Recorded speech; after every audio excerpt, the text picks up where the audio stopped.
This is an NBC News Special Report. Here's Willie Geist. Good morning, I'm Willie Geist in New York. This is an NBC News Special Report. President Trump is arriving in Singapore as we speak this morning, just 36 hours or so ahead of the high-stakes summit with North Korea's Kim Jong Un. You can see there, Air Force One has just landed at a military air base in Singapore. Kim Jong Un landed a few hours ahead of President Trump and already has met with that country's leader. Let's get right to NBC's chief White House correspondent, Hallie Jackson, who arrived in Singapore ahead of the president. Hallie, good morning. Willie, good morning to you. In just a couple of minutes, we will see the stairs pulling up to the door of Air Force One. President Trump will step down.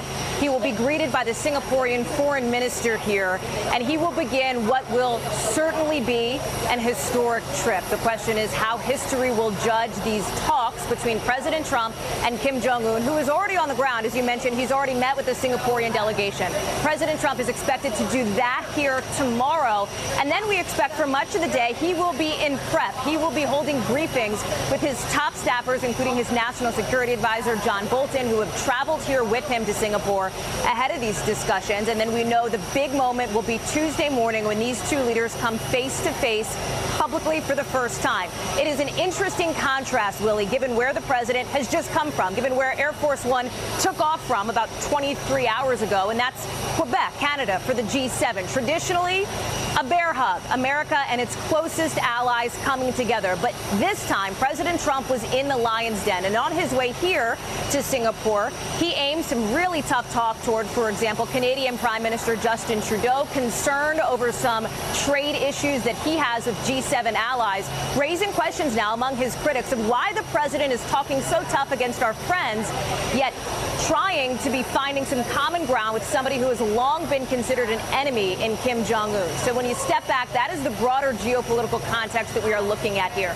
We have come a long way, Willie, since Little Rocket Man, since Fire and Fury. This has been the most unpredictable of meetings. President Trump, remember, just a couple of weeks ago, called the whole thing off. He said to Kim Jong Un, hey, write if you change your mind and if you want to tone down the rhetoric. I'm paraphrasing. And sure enough, Kim Jong Un did, sending a letter over with his right-hand man, Kim Yong-chul, Willie, that was apparently a warm greeting. President Trump putting the meeting back on now, just 48 hours away. Hallie, stay with us. The stairs have been moved up to Air Force One. We should see the President of the United States deplaning shortly. Lester Holt also in Singapore this morning. Lester, good morning to you. Willie, good morning. It's really happening, and it is a surprise for anyone who has followed the events of certainly the last year and a half. I've made 4 trips to the Korean Peninsula in the last 14 months. I recall April of last year, getting ready to do nightly news from an airbase, an American airbase in South Korea, when we got word that another missile launch had occurred from the north. Things were tense. The military there still on a war footing, if you will. Their motto is ready to fight tonight. But they, like the rest of us, watching the diplomatic events overtake the threat of military confrontation. Kim Jong Un on the ground, who has been here several hours. President Trump here now. The president will meet with the prime minister tomorrow in the same way that Kim Jong Un met with the prime minister here shortly after his arrival today. He's got, of course, a large contingent. They're all staying at hotels about a half-mile apart from each other. The negotiations, the summit itself, will take place on an island, a part of a tourist island here in Singapore. That's where they'll meet in the morning session. It'll actually be Monday, Monday Eastern time, 9 p.m. at night is the time that they will begin meeting. That'll be 9 a.m. on Tuesday morning here. The president not expected to make remarks as he comes down the stairs here, but will again go to his hotel here in downtown Singapore, where, as Hallie mentioned, he will begin to get briefings. He will prepare for that meeting with the prime minister tomorrow from Singapore, and then, of course, prepare for the meeting. And there he is. There's the president now coming off of Air Force One. A truly historic moment.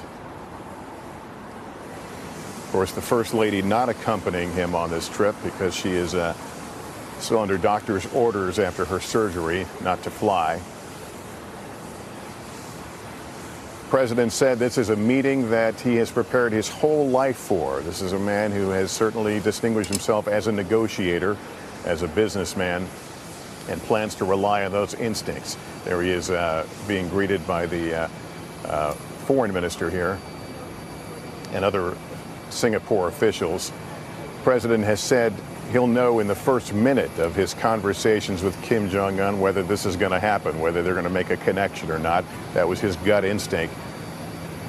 He has tried to tamp down on expectations of the meeting. At the same time, sometimes can't help himself by dropping little hints that he thinks this is going to go well. He has said that this is one chance for Kim Jong Un to do something good for his people. The president, of course, coming off that summit in Canada, in which a bad taste was left in the mouths all around after the president fired off some tweets during his journey here. A 9,000-mile trip from Canada to Singapore, where it is Sunday night. The president now getting in his limousine and heading to his hotel. Willie? All right, Lester Holt in Singapore for us. Will be continuing his coverage all week on Nightly News tonight and throughout the early part of next week. Lester, thank you very much. Let's bring in now Jeremy Bash, an NBC News national security analyst and former chief of staff at the CIA and Pentagon under President Obama. Extraordinary pictures here. After all the back and forth, after all these months and weeks, on again, off again, the president and Kim Jong Un are in the same place. They're both in Singapore. About 36 hours from now, they will sit down in a room. The word historic is being used. It is historic just because a sitting president of the United States has never sat across from a North Korean leader this way and at least given a photo op to that leader. What would make it actually historic, though, in terms of beyond a photo op? Well, if you put the politics and the pageantry aside, Willie, what would make it history would be a commitment by the North Koreans to actually remove nuclear weapons, missiles, and chemical and biological weapons from their territory. That would potentially allow for normalization between North Korea and South Korea, maybe even a declaration of peace. But what I think is concerning, because North Korea is so unpredictable, so dangerous, that we're going to walk out of the summit here Monday night, East Coast time, and the president is going to say, we have a commitment to peace, a declaration of a peace treaty. And that, without the ironclad commitment from the North Koreans, is just going to be an empty promise, Willie. Jerry Bash, we appreciate your perspective this morning. You can get more throughout the day at NBCNews.com, MSNBC, and as I said, tonight on NBC Nightly News with Lester Holt. This has been an NBC News Special Report. Most of you will stay with us here on Sunday today. Others of you will be returned to your regular programming.